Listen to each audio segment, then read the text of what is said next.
You will hear a number of different recordings, and you will have to answer questions on what you hear. There will be time for you to read the instructions and questions, and you will have a chance to check your work. All the recordings will be played once only. The test is in 4 sections.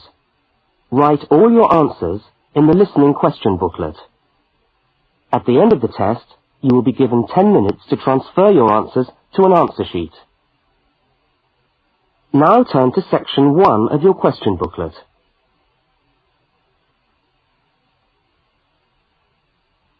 Section 1.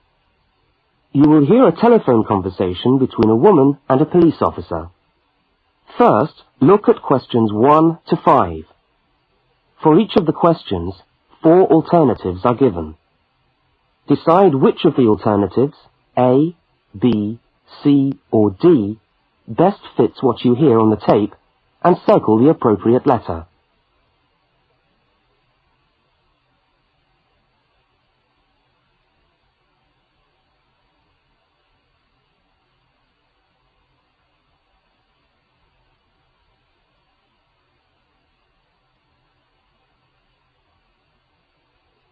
Now we shall begin. You should answer the questions as you listen, because you will not hear the recording a second time. Now listen carefully to the first part of the conversation, and answer questions 1 to 5.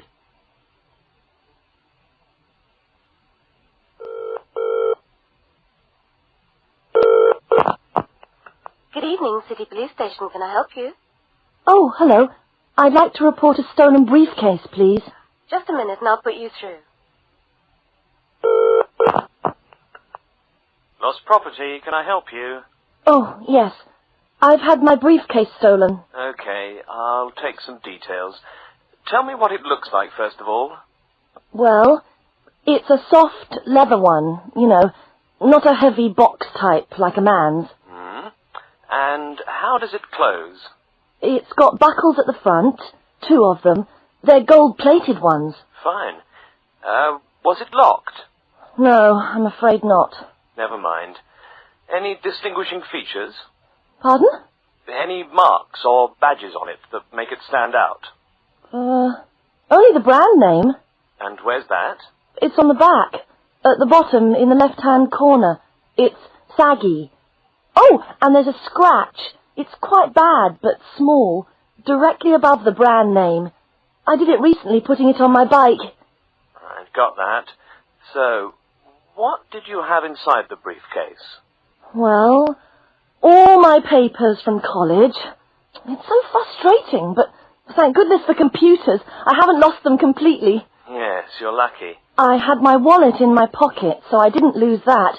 But there were also my pens, which I got for my birthday, and a novel I was planning to read on the train. Right. Where exactly did you lose the briefcase? Well, I couldn't believe it. I was standing on the platform. It was right next to me. You were holding it? I'd just put it down on the floor, but I could almost feel it beside me. I was watching for my train because sometimes it comes early, and then next time I looked, my briefcase wasn't there. And what time was this? It must have been about 5:20. No, a bit later. I'd say 5:30, because it was just getting crowded, and the train normally comes at about 25 to 6. Before they continue their conversation, look at questions 6 to 10.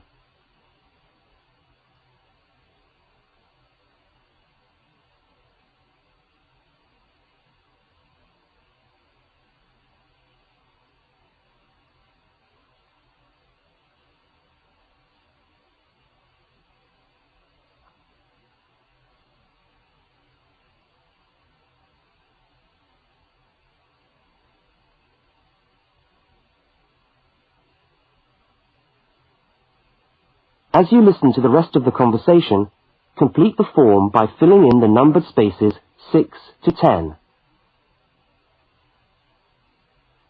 Right. If you'll just give me some personal details. Yes. What name is it? I'm Mary Prescott. Can you spell that? Yes, it's Prescott. S-C-O-T-T. And your address?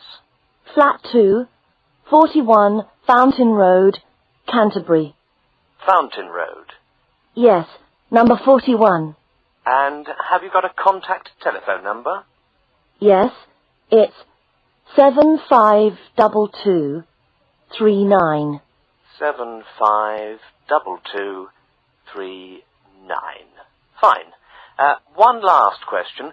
What would you say the value of your briefcase is? Including the contents? Yes. Just a rough estimate is fine. Oh, I'm not sure. Well, the briefcase itself is quite new. I bought it last month for £40. I suppose about £65. The contents are worth about £20 or £25 at least. That's fine. Well, if you could come down to the station tomorrow, you can sign this form and have a look at what we've got here. Okay, thanks. Bye. Goodbye.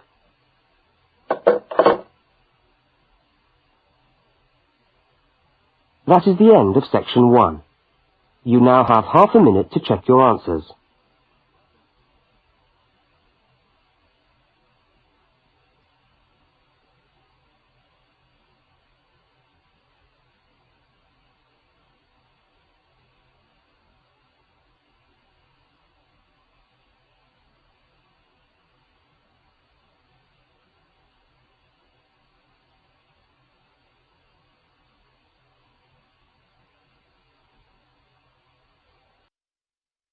Now turn to section 2.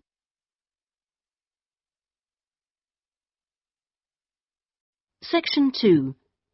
You will hear a radio programme giving parents advice about buying cots for their babies to sleep in. First, you have some time to look at questions 11 to 17.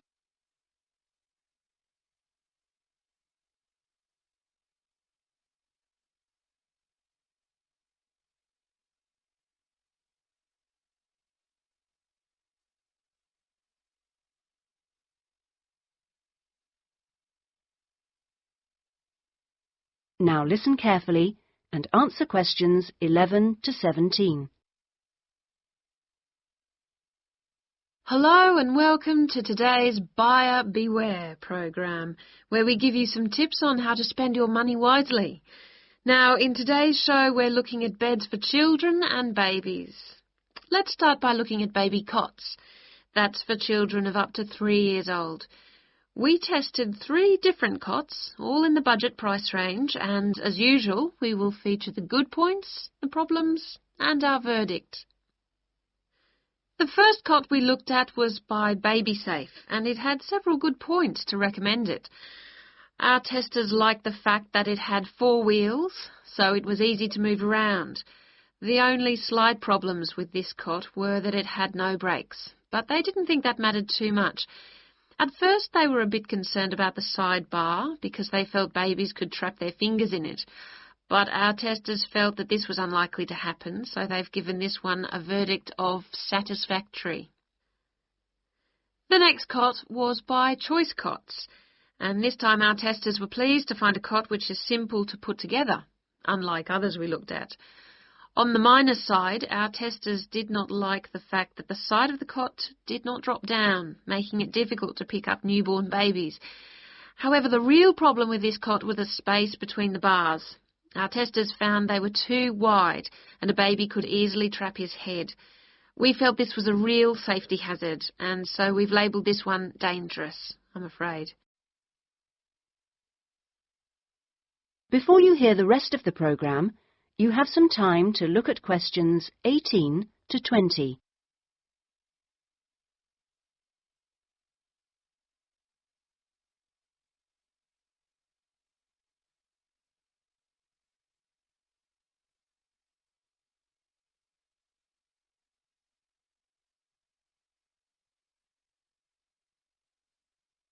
Now listen and answer questions 18 to 20. And finally, better news for the Mother's Choice cot.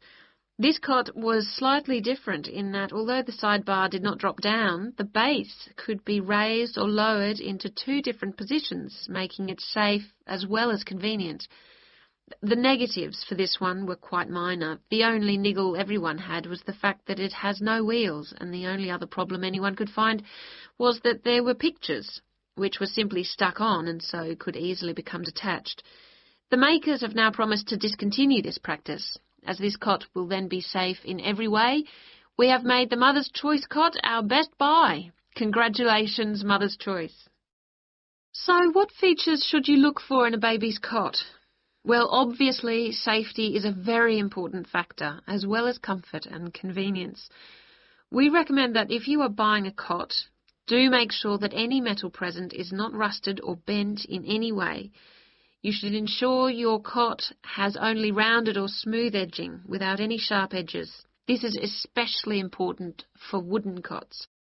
And now, on to beds for toddlers. That is the end of section 2. You now have half a minute to check your answers.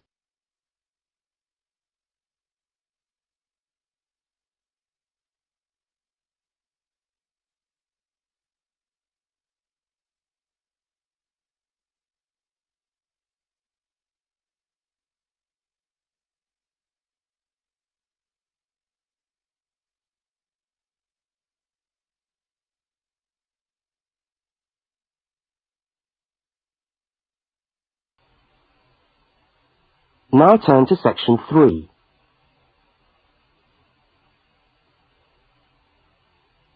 Section 3. In this section, you will hear a conversation between a university student and a university lecturer. Look at questions 22 to 25. For each of the questions, 4 alternatives are given. Decide which of the alternatives best fits what you hear on the tape and circle the appropriate letter.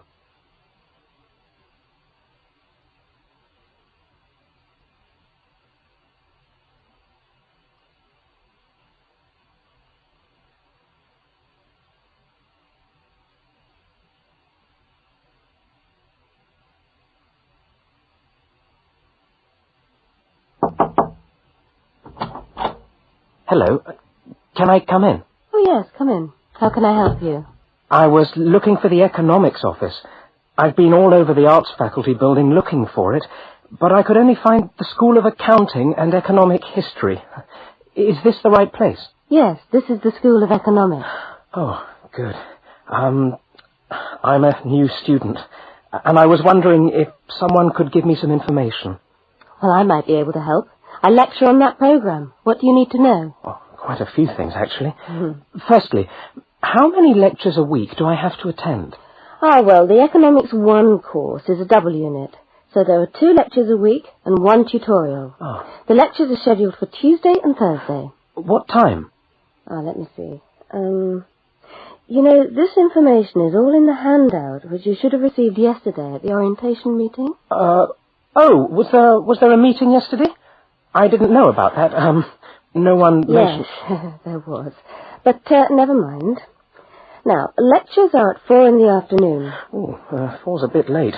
I've got a part-time job that starts at 4:30. Well, you can't be in 2 places at once, can you?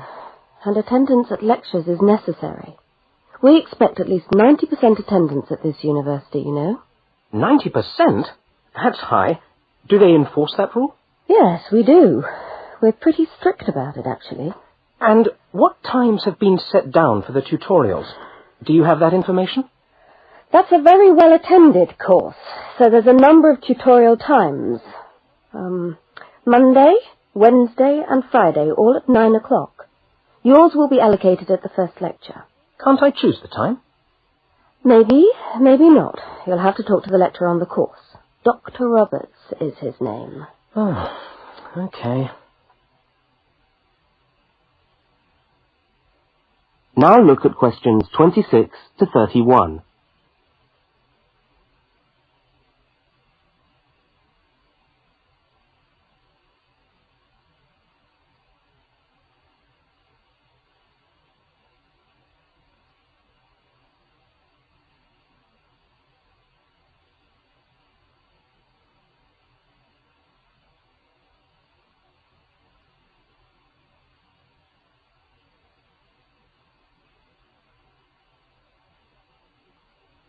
As the conversation continues, complete the notes in the spaces provided.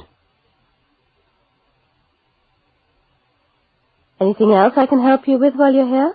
Well, yes, actually. Do you know what the course requirements are? I mean, how much work is expected for this course? Well, you have to complete a tutorial paper. What does that involve? Well, it's a piece of work on a given topic based on some set reading texts. You'll have to give a small talk to your tutorial group. Oh, how long does that have to be? Oh, about 25 minutes usually. I have to talk for 25 minutes? Yes, that's right. And then you have to write up your piece of work and give it to the lecturer to be marked. Right. And is that all? No. You also have to complete a 3,000-word essay on a topic. Can I choose the topic? Yes, usually you can. Right. That shouldn't be too bad. And in addition to that, there is an exam. An exam? What sort of exam? Well, it's an open book exam. Does that mean I can have the textbook with me during the exam? Yes, that's right. And can you give me any idea about the content of the first year of economics, so that I can get into some reading?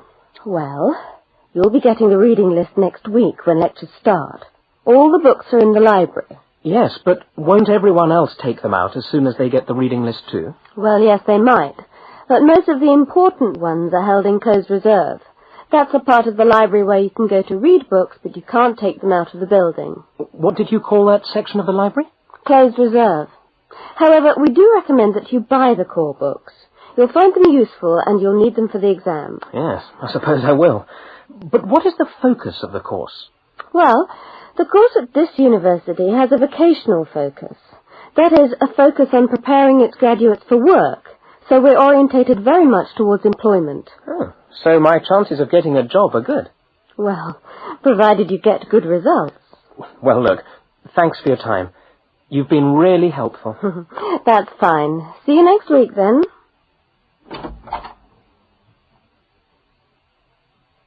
That is the end of section 3. You now have half a minute to check your answers.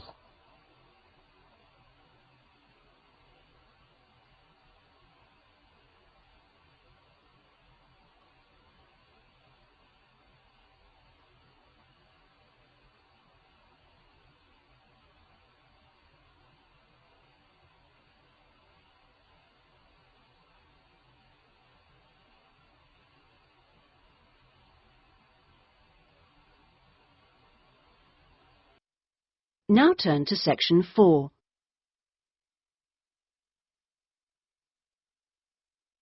Section 4. You will hear part of a lecture given by an economist about North American women's attitude to money and saving. First, you have some time to look at questions 31 to 40.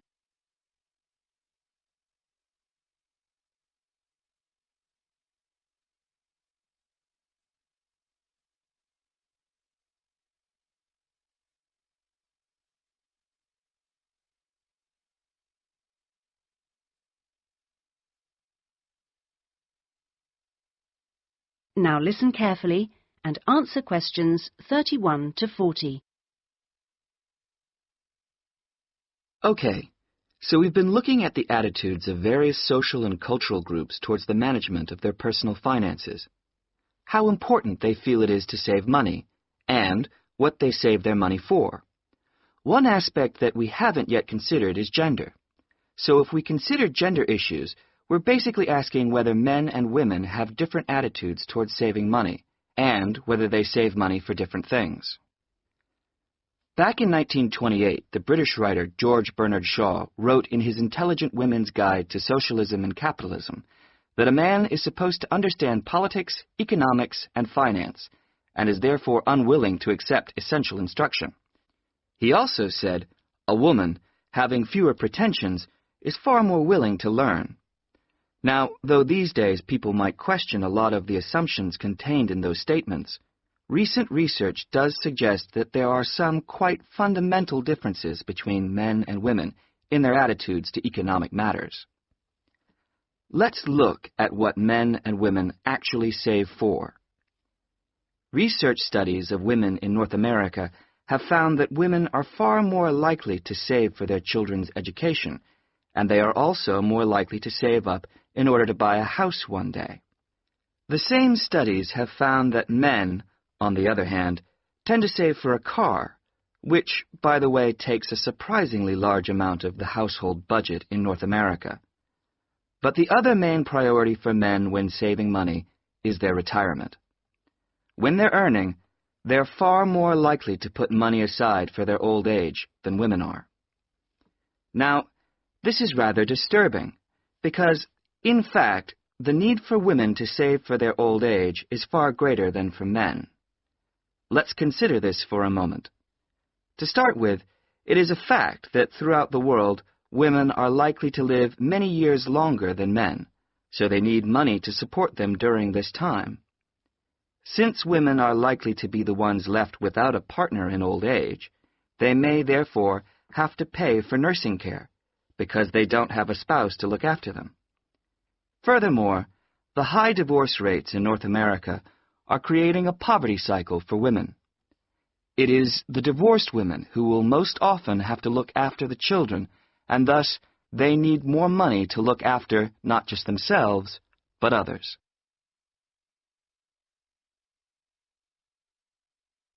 So what can be done about this situation? The population in North America is likely to contain an increasing number of elderly women.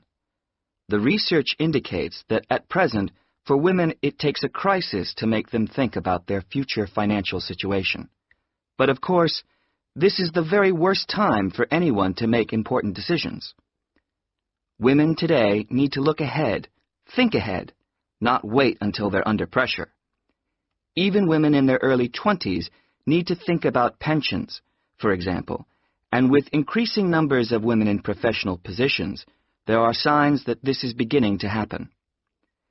Then research also suggests that women avoid dealing effectively with their economic situation because of a lack of confidence. The best way for them to overcome this is by getting themselves properly informed so they are less dependent on other people's advice. A number of initiatives have been set up to help them do this. This college, for example, is one of the educational institutions which offers night classes in money management, and increasing numbers of women are enrolling on such courses. Here, they can be given advice on different ways of saving.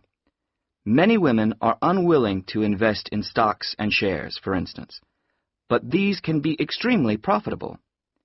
It is usually advised that at least 70% of a person's savings should be in low-risk investments. But for the rest, financial advisors often advise taking some well-informed risks. Initiatives such as this can give women the economic skills and knowledge they need for a comfortable, independent retirement. The increasing proportion of elderly women in the population is likely to have other economic consequences. That is the end of section 4. You now have half a minute to check your answers.